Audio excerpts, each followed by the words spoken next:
माझ्या प्रिय देशवासियांनो, नमस्कार। 2025 हे वर्ष आता येऊन ठेपलंच आहे। उंबरठ्यावर येऊन दार ठोठावत आहे। 26 जानेवारी 2025 रोजी आपली राज्यघटना लागू होऊन 75 वर्ष पूर्ण होत आहेत। आपल्या सर्वांसाठी ही खूप अभिमानाची आणि गौरवास्पद बाब आहे। आपल्या राज्यघटनाकारांनी आपल्या हाती सुपूर्द केलेली राज्यघटना काळाच्या प्रत्येक निकषावर सिद्ध झाली आहे। राज्यघटना आपल्यासाठी मार्गदर्शक प्रकाश, दीपस्तंभ आहे, मार्गदर्शक आहे। भारताच्या राज्यघटनेमुळेच आज मी इथे आहे, तुमच्याशी बोलू शकत आहे। या वर्षी 26 नोव्हेंबरला संविधान दिनापासून वर्षभर चालणाऱ्या अनेक उपक्रमांना सुरुवात झाली आहे। देशातील नागरिकांना राज्यघटनेच्या वारशाशी जोडण्यासाठी constitution75.com नावाचं खास संकेतस्थळही तयार करण्यात आलं आहे। या संकेतस्थळावर तुम्ही राज्यघटनेची प्रास्ताविका, उद्देशिका वाचून तुमची ध्वनिचित्रफीतही टाकू शकता। तुम्ही राज्यघटना वेगवेगळ्या भाषांमध्ये वाचू शकता। राज्यघटनेबद्दल प्रश्नही विचारू शकता। मन की बातचे श्रोते, शाळेत शिकणारी मुलं, महाविद्यालयात जाणारे तरुण तरुणी यांना मी विनंती करतो की त्यांनी या संकेतस्थळाला नक्कीच भेट द्यावी आणि त्याचा एक भाग व्हावं। मित्रांनो, पुढील महिन्याच्या 13 तारखेपासून प्रयागराजमध्ये महाकुंभ मेळाही सुरू होणार आहे। संगमाच्या काठावर सध्या जोरदार तयारी सुरू आहे। मला आठवतं, काही दिवसांपूर्वी मी प्रयागराजला गेलो होतो, तेव्हा हेलिकॉप्टरमधून कुंभ मेळ्याचा संपूर्ण परिसर बघून खूप आनंद झाला होता। इतका महाकाय, इतका सुंदर, एवढा भव्यपणा। मित्रांनो, महाकुंभ मेळ्याचं वैशिष्ट्य केवळ त्याच्या भव्यत्वातच नाही, तर कुंभाचं वैशिष्ट्य त्यातील वैविध्यात देखील आहे। या कार्यक्रमात कोट्यवधी लोक एका वेळी एकत्र येतात। लाखो संत, हजारो परंपरा, शेकडो पंथ, अनेक आखाडे, प्रत्येक जण या कार्यक्रमाचा एक भाग बनतो। कुठेही भेदभाव दिसून येत नाही। कोणी मोठा नाही, कोणी लहान नाही। विविधतेतील एकतेचं असं दृश्य जगात इतरत्र कुठेही दिसणार नाही। म्हणूनच आपला कुंभमेळा हा एकतेचा महाकुंभही आहे। यावेळच्या महाकुंभातूनही एकतेच्या महाकुंभाचा मंत्र दृढ होणार आहे। मी तुम्हा सर्वांना सांगेन की जेव्हा आपण कुंभमेळ्याला जाल तेव्हा एकतेचा हा संकल्प घेऊन परत या। आपण समाजातील फूट आणि द्वेषाची भावना नष्ट करण्याची शपथही घेतली पाहिजे। अगदी कमी शब्दात सांगायचं झालं तर मी म्हणेन, महाकुंभ का संदेश एक हो पूरा देश। महाकुंभ मेळ्याचा संदेश एक व्हावा संपूर्ण देश। महाकुंभ मेळ्याचा संदेश एक व्हावा संपूर्ण देश। आणि जर मला ते आणखी वेगळ्या प्रकारे सांगायचं असेल तर मी म्हणेन, गंगा की अविरल धारा न बटे समाज हमारा। गंगेचा अखंड प्रवाह दुभंगता कामा नये आपला समाज। गंगेचा अखंड प्रवाह दुभंगता कामा नये आपला समाज। मित्रांनो, यावेळी देशभरातील आणि जगभरातील भाविक प्रयागराजमध्ये डिजिटल महाकुंभाचे साक्षीदार होणार आहेत। डिजिटल मार्गदर्शनाच्या मदतीने तुम्हाला विविध घाट, मंदिरं, साधूंचे आखाडे यांच्यापर्यंत पोहोचण्याचा रस्ता सापडेल. ही मार्गदर्शक प्रणाली तुम्हाला वाहनतळापर्यंत पोहोचायलाही मदत करेल. कुंभमेळ्याच्या कार्यक्रमात प्रथमच AI चॅटबॉटचा वापर केला जाणार आहे. AI चॅटबॉटच्या माध्यमातून कुंभमेळ्याशी संबंधित प्रत्येक प्रकारची माहिती 11 भारतीय भाषांमध्ये मिळू शकते. मजकूर टंकलिखित करून किंवा बोलून कुणीही या चॅटबॉटवरून कोणत्याही प्रकारची मदत मागू शकतो. कुंभमेळ्याचा संपूर्ण परिसर कृत्रिम बुद्धिमत्ता संचालित कॅमेऱ्यांनी टिपला जात आहे. कुंभमेळ्यात कोणी आपल्या व्यक्तीपासून दुरावलं, हरवलं, ताटाटूट झाली तर त्यांना शोधण्यातही हे कॅमेरे मदत करतील. भाविकांना digital lost and found centre या हरवले आणि सापडले केंद्राची सुविधाही मिळणार आहे.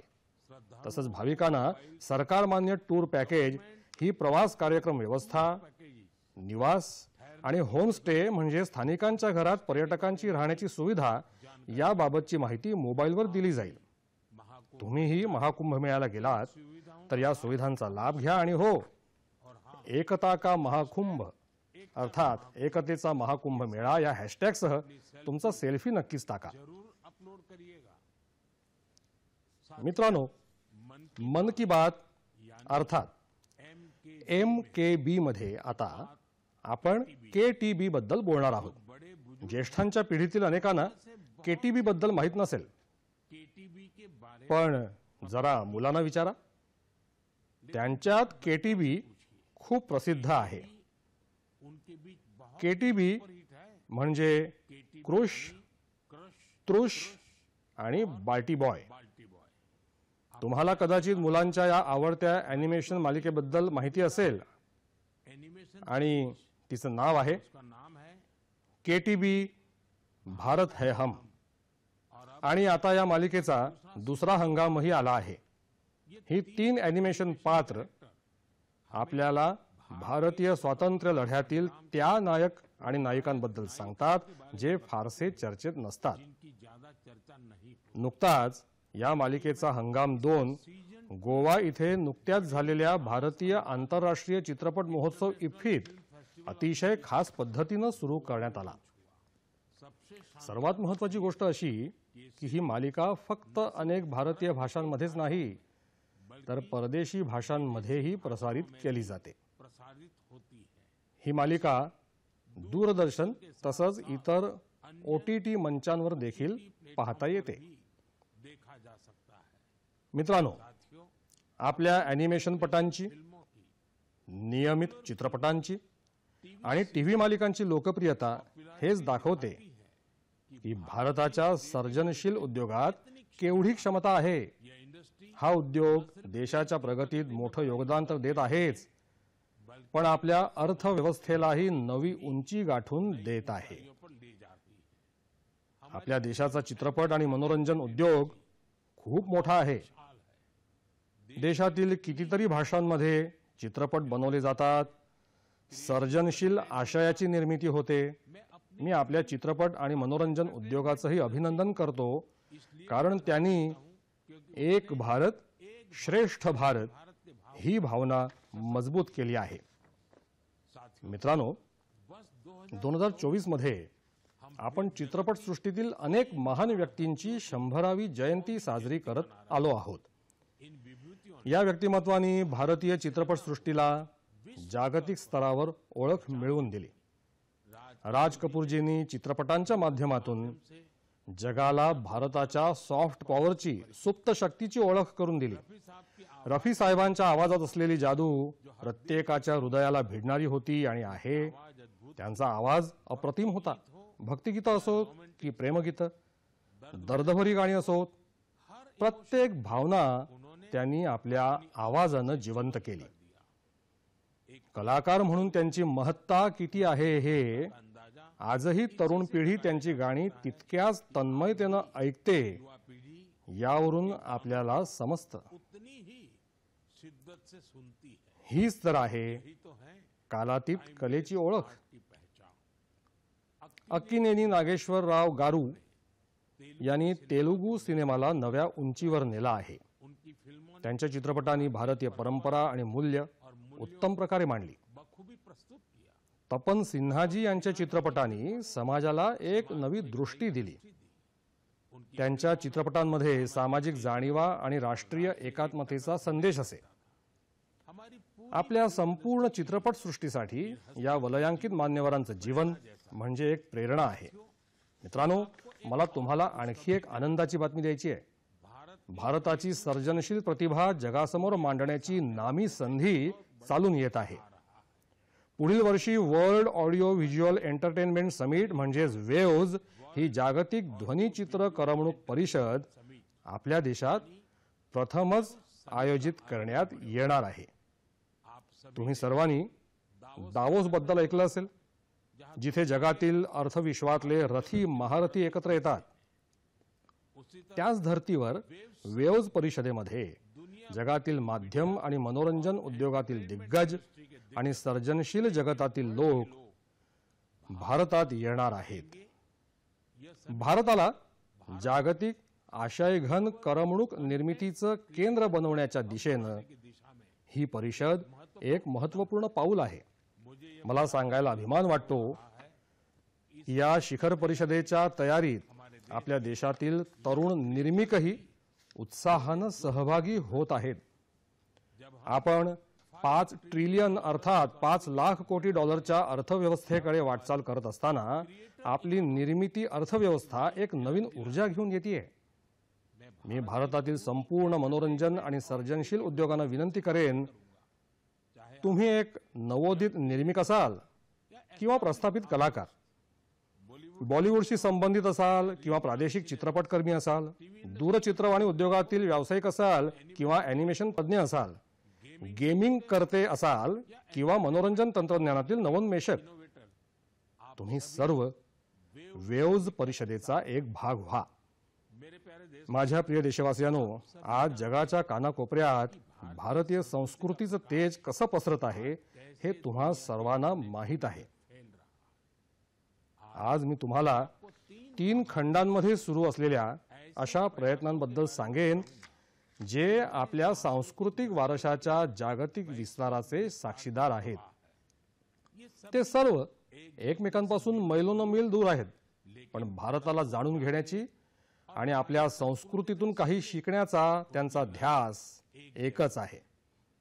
मित्रांनो, चित्रांचं जग जितकं रंगांनी भरलेलं आहे तितकंच ते सुंदर आहे. तुमच्यापैकी जे दूरचित्रवाणी टीव्हीच्या माध्यमातून मन की बात पाहत आहात, ते आता टीव्हीवर काही चित्रही पाहू शकता. या चित्रांमध्ये आमचे देव देवी, नृत्य कलेचे प्रकार आणि महान व्यक्तिमत्व पाहून तुम्हाला खूप बरं वाटेल. यामध्ये तुम्हाला भारतात आढळणाऱ्या प्राणीमात्रांसोबत आणखी बरंच काही पाहायला मिळेल. यामध्ये एका 13 वर्षाच्या मुलीनं काढलेल्या ताजमहालच्या भव्य चित्राचाही समावेश आहे. तुम्हाला हे जाणून आश्चर्य वाटेल की या दिव्यांग मुलीनं स्वतःच्या तोंडाच्या मदतीने हे चित्र काढलंय.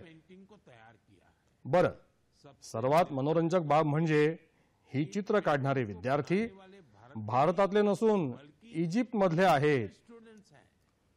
काही आठवड्यांपूर्वी इजिप्तमधील सुमारे 23,000 विद्यार्थ्यांनी एका चित्रकला स्पर्धेत भाग घेतला होता. तिथे त्यांना भारताची संस्कृती आणि दोन्ही देशांमधील ऐतिहासिक संबंध दाखवणारी चित्र काढायची होती. या स्पर्धेत सहभागी झालेल्या सर्व तरुणाईचं मी खूप कौतुक करतो. त्यांच्या सर्जनशीलतेची कितीही प्रशंसा केली तरी ती कमीच आहे. मित्रांनो, पॅराग्वे हा दक्षिण अमेरिका खंडातला एक देश आहे. तिथे राहणाऱ्या भारतीयांची संख्या 1,000पेक्षाही जास्त नाही. पॅराग्वेमध्ये एक अनोखा उपक्रम होतोय. एरिका ह्युबर तिथल्या भारतीय दूतावासात मोफत आयुर्वेद सल्ला देत असतात. आज स्थानिक लोकही त्यांच्याकडे आयुर्वेदिक सल्ला घेण्यासाठी मोठ्या संख्येनं लोटत आहेत. एरिका ह्युबर यांनी अभियांत्रिकीचं शिक्षण घेतलं असलं की पढ़ाई तरी त्यांचं मन मात्र आयुर्वेदातच रमतं. में ही बसता है त्यांनी आयुर्वेदाशी संबंधित अभ्यासक्रम शिकून पूर्ण केले और आणि काळानुरूप त्यामध्ये पारंगत होत गेल्या. मित्रांनो, ही आपल्यासाठी खूप अभिमानास्पद बाब आहे की जगातली सर्वात जुनी भाषा तामिळ आहे आणि प्रत्येक भारतीयाला तिचा अभिमान आहे. दुनिया भर जगभरातील देशांमध्ये तामिळ शिकणाऱ्या लोकांची संख्या सातत्याने वाढत आहे. बढ़ रही है. गेल्या महिन्याच्या अखेरीस भारत सरकारच्या मदतीनं फिजीमध्ये कार के सहयोग तामिळ अध्यापन कार्यक्रम सुरू झाला. शुरू हुआ. बीते फिजीमध्ये तामिळच्या प्रशिक्षित शिक्षकांनी ही भाषा शिकवण्याची गेल्या 80 वर्षातली ही पहिलीच वेळ आहे. को सिखा रहे हैं. आज फिजीचे विद्यार्थी तामिळ भाषा आणि संस्कृती शिकण्यात खूप रस घेत आहेत हे जाणून मला खूप आनंद झाला. सीखने में काफी दिलचस्पी मित्रांनो, या गोष्टी, या घटना या केवळ यशोगाथाच नाहीत, की कहानियां नहीं या आपल्या सांस्कृतिक वारशाच्याही गाथा आहेत. की भी गाता है. या अशा उदाहरणांमुळे आपला ऊर अभिमानानं भरून येतो. से कलेपासून आयुर्वेदापर्यंत आणि भाषेपासून संगीतापर्यंत इतना कुछ है. भारतात असं बरंच काही आहे जे संपूर्ण जगाला व्यापून उरतंय. मित्रांनो, थंडीच्या या मोसमात देशभरात खेळ आणि शारीरिक तंदुरुस्तीशी संबंधित अनेक उपक्रम होत आहेत. मुझे खुशी मला आनंद आहे की लोक शारीरिक तंदुरुस्तीला त्यांच्या दैनंदिन दिनचर्येचा भाग बनवत आहेत. काश्मीरातील स्कीइंग पासून ते गुजरातमधल्या पतंगबाजीपर्यंत सर्वत्र खेळाचा उत्साह पाहायला मिळतोय. मिल रहा है. हॅशटॅग संडे ऑन सायकल म्हणजे दर रविवारी सायकल स्वारी आणि हॅशटॅग सायकलिंग ट्यूजडे म्हणजे मंगळवारची सायकल स्वारी यासारख्या मोहिमांद्वारे सायकल चालवण्याचा प्रचार केला जात आहे. अब मैं मित्रांनो, आता मला तुम्हाला एक अशी विलक्षण गोष्ट सांगायची आहे जी आपल्या देशात होत असलेल्या बदलाचे आणि तरुण मित्रांच्या उत्साहाचे तसंच उत्कट मनोवृत्तीचं प्रतीक आहे. तुम्हाला माहित आहे, आपल्या बस्तरमध्ये एक अनोखं ऑलिम्पिक क्रीडा महोत्सव सुरू झालाय. पहली होय, पहिल्यांदाच आयोजित केलेलं बस्तर ऑलिम्पिक बस्तरमध्ये एक नवीन क्रांती जन्माला घालत आहे. मेरे लिए माझ्यासाठी ही खूप आनंदाची बाब आहे की बस्तर ऑलिम्पिकचं स्वप्न पूर्ण झालं आहे. तुम्हाला देखील हे जाणून घ्यायला आवडेल की एकेकाळी माओवादी हिंसाचाराचं थैमान अनुभवलेल्या भागात हे घडत आहे. आदि हिंसा का गवाह बस्तर ऑलिम्पिकचे मॅस्कॉट शुभंकर आहेत फॉरेस्ट बफेलो अर्थात जंगली म्हैस आणि पहाडी मैना अर्थात डोंगरी मैना. यात बस्तरच्या समृद्ध संस्कृतीची झलक दिसते. दिखती है. या बस्तर क्रीडा महाकुंभाचा मूलमंत्र आहे करसायता बस्तर बरसायता बस्तर म्हणजे खेलेगा बस्तर जितेगा बस्तर अर्थात बस्तर खेळ बस्तर जिंकेल. ही बार में बस्तर ऑलिम्पिकमध्ये प्रथमच 7 जिल्ह्यांतील 1,65,000 खेळाडू सहभागी झाले आहेत. उन्होंने भाग लिया है. ही केवळ आकडेवारी नाही, ही आपल्या तरुणाईच्या जिद्द आणि निर्धाराची गौरव गाथा आहे. ॲथलेटिक्स, तिरंदाजी, बॅडमिंटन, फुटबॉल, हॉकी, वेटलिफ्टिंग म्हणजे भारोत्तोलन, कराटे, कबड्डी, खो खो आणि व्हॉलीबॉल प्रत्येक खेळात आपल्या तरुणाईनं आपल्या गुणवत्तेचं निशाण फडकवलं आहे. कारी कश्यपजींची कथा मला खूप प्रेरित करते. एक छोटे छोट्या गावातून आलेल्या कारीजी कारीजी ने यांनी तिरंदाजीत रौप्य पदक पटकावलं आहे. वे कहती है त्या म्हणतात, बस्तर ऑलिम्पिकनं आम्हाला केवळ खेळाचं मैदानच नाही नहीं तर आयुष्यात पुढे जाण्याची संधी दिली आहे. सुकमाच्या पायल कवासीजी यांचे शब्दही काही कमी प्रेरणादायी नाहीत. भालाफेकीत सुवर्ण पदक जिंकणाऱ्या पायलजी म्हणतात, वाली पायल जी शिस्त आणि कठोर परिश्रमानं और कोणतंही ध्येय कोई भी अशक्य नाही. असंभव नहीं है. सुकमाच्या दोरनापाल येथील पुनेम सन्नाजी यांची गोष्ट नवीन भारताची प्रेरणादायी कथा आहे.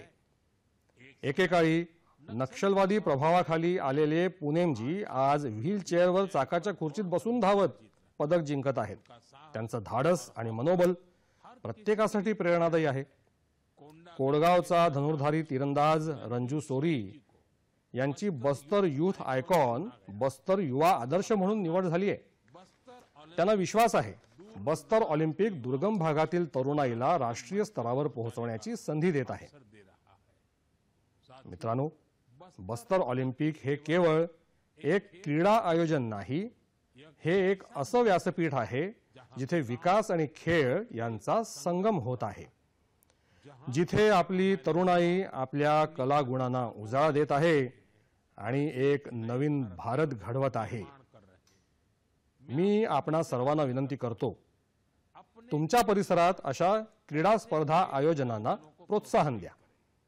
भारत खेळेल, भारत जिंकेल म्हणजेच खेलेगा भारत, जीतेगा भारत या हॅशटॅगसह तुमच्या भागातील क्रीडा गुणवत्तेची उदाहरणं, किस्से सर्वांसमोर आणा. स्थानिक क्रीडा गुणवत्तेला पुढे जाण्याची संधी द्या. लक्षात ठेवा, खेळामुळे केवळ शारीरिक विकास होत नाही, तर खिलाडू वृत्तीच्या खेळ भावनेच्या माध्यमातून समाजाला एकत्र आणण्याचं हे एक सशक्त माध्यम आहे. तर मंडळी, खूप खेळा, खूप बहरा. माझ्या प्रिय देशवासियांनो, भारतानं बजावलेल्या 2 मोठ्या कामगिऱ्या आणि त्यातून कमावलेलं यश आज जगाचं लक्ष वेधून घेत आहेत. त्या ऐकून तुम्हालाही नक्कीच अभिमान वाटेल. या दोन्ही कामगिऱ्या आरोग्य क्षेत्राशी संबंधित आहेत. पहिलं यश मिळालं आहे मलेरिया विरुद्धच्या लढाईत. मलेरियाचा हिवतापाचा आजार हे 4000 वर्षांपासून मानवतेसमोरील एक मोठं आव्हान आहे. स्वातंत्र्य प्राप्तीच्या काळातही हे आपल्या आरोग्यासमोरील सर्वात मोठ्या आव्हानांपैकी एक होतं. 1 महिन्यांपासून ते 5 वर्षांपर्यंतच्या मुलांसाठी जीवघेण्या ठरणाऱ्या सर्व संसर्गजन्य रोगांमध्ये मलेरियाचा क्रमांक 3रा आहे. आज मी समाधानानं सांगू शकतो की देशवासियांनी एकत्रितपणे या आव्हानाचा नेटानं सामना केला आहे. जागतिक आरोग्य संघटना WHO अहवाल सांगतो, भारतात 2015 ते 2023 या कालावधीत मलेरियाचे रुग्ण आणि त्यामुळे होणाऱ्या मृत्यूच्या प्रमाणामध्ये 80% घट झाली आहे. हे काही छोटं यश नाही. सर्वात आनंदाची गोष्ट म्हणजे हे यश मलेरिया विरुद्धच्या लढाईतील प्रत्येकाच्या सहभागामुळे मिळालं आहे. भारताच्या कानाकोपऱ्यातील प्रत्येक जिल्ह्यातील प्रत्येकानं घेतलेल्या सहभागामुळे हे यश मिळालंय. आसामच्या जोरहाटमधील चहा मळ्यांमध्ये अगदी गेल्या 4 वर्ष आधीपर्यंत मलेरिया लोकांच्या चिंतेचं एक प्रमुख कारण बनलं होतं. मात्र जेव्हा मलेरिया निर्मूलनासाठी चहाच्या मळ्यात काम करणारे राहणारे एकत्र आले, तेव्हा यामध्ये खूप मोठ्या प्रमाणात यश मिळू लागलं. आपल्या प्रयत्नांमध्ये तंत्रज्ञानासोबतच त्यांनी समाज माध्यमांचाही पुरेपूर उपयोग केला आहे. अशाच प्रकारे हरियाणाच्या कुरुक्षेत्र जिल्ह्यानं मलेरियावर नियंत्रण ठेवण्याचा उत्तम नमुना लोकसहभागातून सादर केला. इथे मलेरियावर लक्ष ठेवण्यात लोकसहभाग खूप यशस्वी ठरला आहे. पथनाट्य आणि रेडिओ, आकाशवाणीच्या माध्यमातून अशा संदेशांचा जोरदार प्रसार करण्यात आला, ज्यामुळे डासांची उत्पत्ती कमी व्हायला खूप मदत झाली आहे. देशभरात अशाच प्रयत्नांमुळे आपण मलेरिया विरुद्धच्या लढाईला आणखी वेगानं पुढे नेऊ शकलो आहोत. मित्रांनो, आपल्या जागरूकतेनं आणि दृढनिश्चयानं आपण काय साध्य करू शकतो याचं आणखी एक उदाहरण म्हणजे कॅन्सर, कर्करोगाविरुद्धची लढाई. लॅन्सेट या जगातील प्रसिद्ध वैद्यकीय नियतकालिकाचा अभ्यास खरोखरच खूप आशादायक आहे. या नियतकालिकानुसार आता भारतात कर्करोगावर उपचार वेळेत सुरू होण्याचं प्रमाण चांगलंच वाढलं आहे. उपचार वेळेत सुरू होण्याचा अर्थ आहे कर्करोग्यांवरील उपचार रोगाची लागण झाल्यापासून 30 दिवसांच्या आत सुरू होणं. आणि यामध्ये मोठा वाटा आहे आयुष्मान भारत योजनेचा. या योजनेमुळे 90% कर्करोग्यांना स्वतःवरील उपचार वेळेत सुरू करता आले आहेत.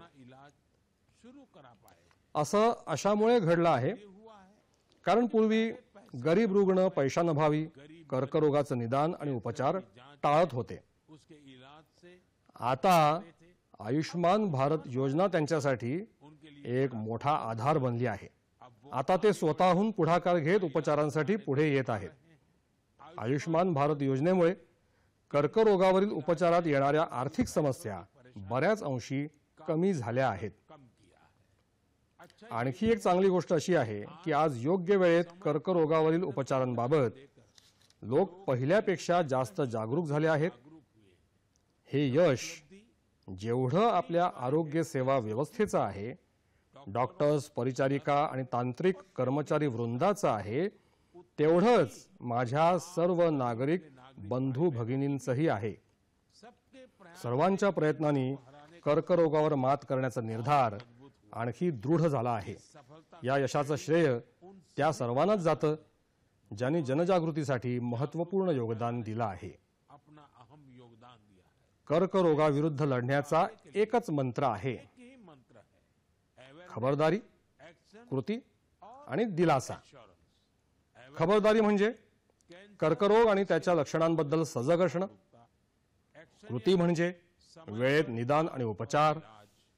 दिलासा म्हणजे रुग्णांसाठी प्रत्येक मदत उपलब्ध असण्याचा विश्वास. चला आपण सर्वांनी मिळून कर्करोगाविरुद्धचा हा लढा वेगानं पुढे नेऊया आणि जास्तीत जास्त रुग्णांना मदत करूया.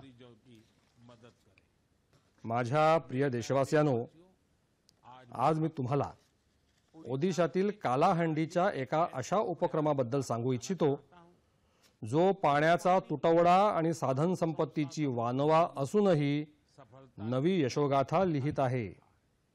ही आहे कालाहंडीची भाजी क्रांती. जिथे एकेकाळी शेतकऱ्यांना गाव सोडून स्थलांतर करणं भाग पडत होतं, आज कालाहंडीचा तोच गोलामुंडा ब्लॉक हा भाग भाजीपाल्याचं प्रमुख केंद्र, हब बनला आहे. हा बदल कसा घडून आला? याची सुरुवात फक्त 10 शेतकऱ्यांच्या एका छोट्या समूहानं झाली.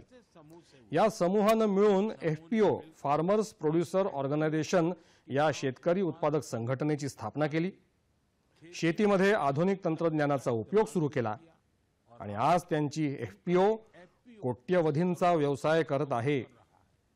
आज 200हून अधिक शेतकरी या FPOशी निगडीत आहेत, ज्यामध्ये 45 महिला शेतकरी देखील आहेत.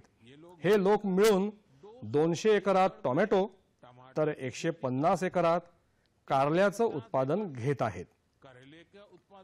आता या FPOची वार्षिक उलाढालही 1.5 कोटींहून अधिक झाली आहे.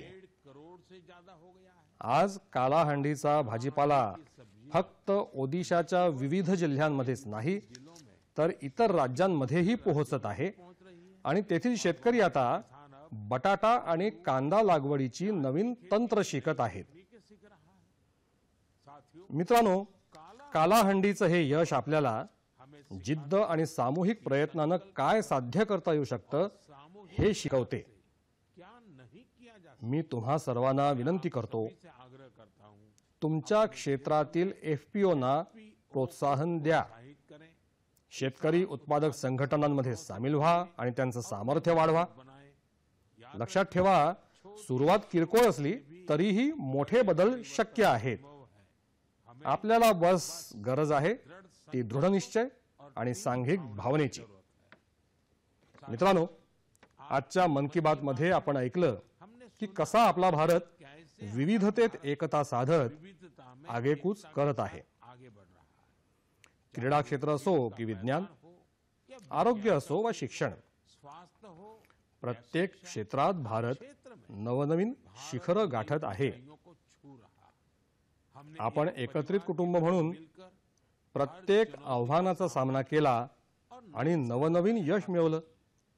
2014 पासून सुरू झालेल्या मन की बातच्या 116 भागांमध्ये मी पाहिलं आहे की मन की बात हा उपक्रम देशाच्या सामूहिक शक्तीचा जिवंत मूर्तिमंत दस्तावेज बनला आहे. तुम्ही सर्वांनी हा उपक्रम स्वीकारला आणि स्वतःचा बनवला. दर महिन्याला तुम्ही तुमच्या कल्पना, विचार आणि तुम्ही राबवलेले उपक्रम माझ्यापर्यंत पोहोचवले. कधी एखाद्या तरुणाच्या नवकल्पनेनं मला भारावून टाकलं तर कधी कुणा कन्येच्या यशानं मला अभिमान वाटला. तुमच्या सर्वांच्या या सहभागामुळेच देशाच्या कानाकोपऱ्यातून सकारात्मक ऊर्जा एकत्र येते. एक साथ लाती है. मन की बात हे या सकारात्मक ऊर्जेच्या वाढीसाठी एक व्यासपीठ बनलं आहे मंच बन गया. आणि आता 2025 हे वर्ष उंबरठ्यावर येऊन दार ठोठावत आहे. आने वाले येत्या वर्षात आपण मन की बातच्या माध्यमातून आणखी काही प्रेरणादायी उपक्रम सर्वांसमोर आणू. मला विश्वास आहे की देशवासियांचा सकारात्मक विचार आणि नवोन्मेषाच्या भावनेमुळे भारत नवनवी शिखरं गाठेल. को छुएगा. मन की बात या हॅशटॅगसह तुमच्या आजूबाजूचे अनोखे उपक्रम माझ्यापर्यंत पोहोचवत राहा. शेयर कर मला माहित आहे जानता हूं की पुढच्या वर्षी साल की प्रत्येक मन की बात मध्ये हमारे पास आपल्याकडे एकमेकांना सांगण्यासारखं खूप काही असेल. बहुत तुम्हा सर्वांना 2025च्या खूप खूप हार्दिक शुभेच्छा. शुभकामनाएं. निरोगी रहा, खुश आनंदी रहा. फिट इंडिया या तंदुरुस्त भारत चळवळीत सहभागी व्हा. स्वतःला देखील तंदुरुस्त ठेवा. रखिए. आयुष्यात प्रगती करत रहा. खूप खूप आभार.